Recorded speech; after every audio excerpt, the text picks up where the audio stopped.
Let's talk about what we have going on this week. So, we will be getting started with a brand new text, and that will be Persepolis by Marjane Satrapi. So, this is a fictionalized memoir, is based on the experience of the author, but it is embellished and fictionalized in certain places. So it's a little bit of a hybrid form in terms of narrative. It's not strictly fiction or nonfiction. One of the other things I love about this text is that it's a graphic novel, which is a format we haven't worked with yet. So I think that the text itself, just the content, is going to give us a lot to consider, and the text plus image format of the graphic novel is going to give us a lot to consider as well. So to help us parse that out this week, one of our resources will be this TED Talk by Scott McCloud.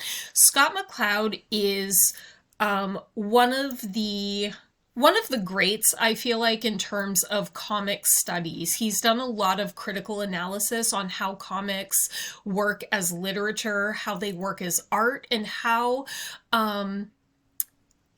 what the experience is like of reading comics, how it might be distinct from text-only literature, and some of the things that we may want to consider as we're analyzing comics. So Scott McCloud really knows his stuff when it comes to thinking about comics and graphic novels as literature.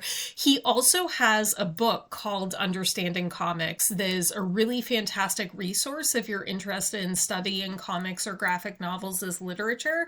I highly recommend that.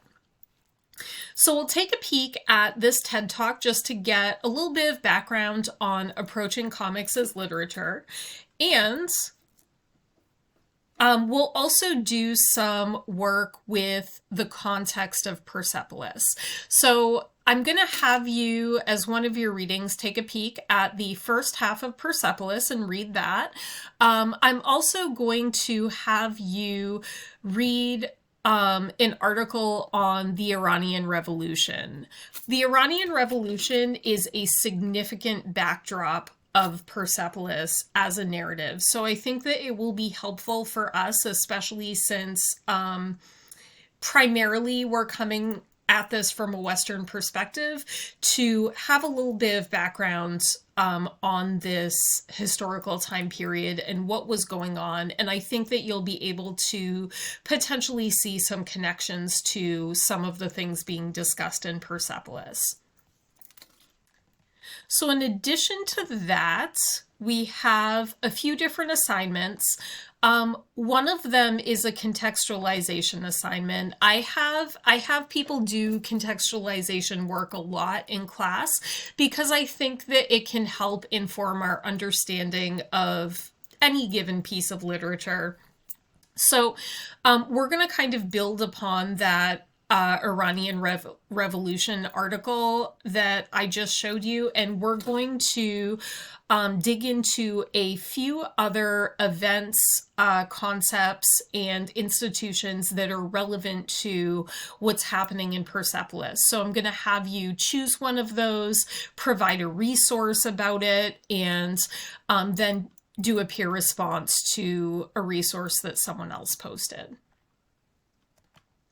So that will be, one of our focus areas. I'm also going to have you do some analysis of the literature itself.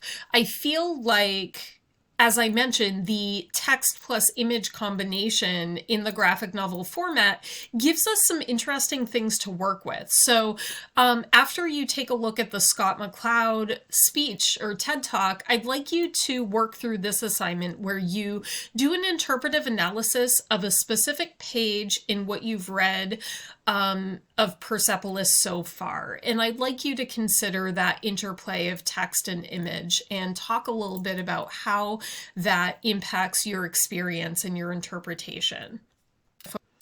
And finally, let's take a look at the last assignment, which is a holdover from our work with A Doll's House. So please finish up your work with the interpretive analysis paper on A Doll's House and get that in this week. And that covers our focus for the week. Enjoy Persepolis. I look forward to reading what you have to say about it.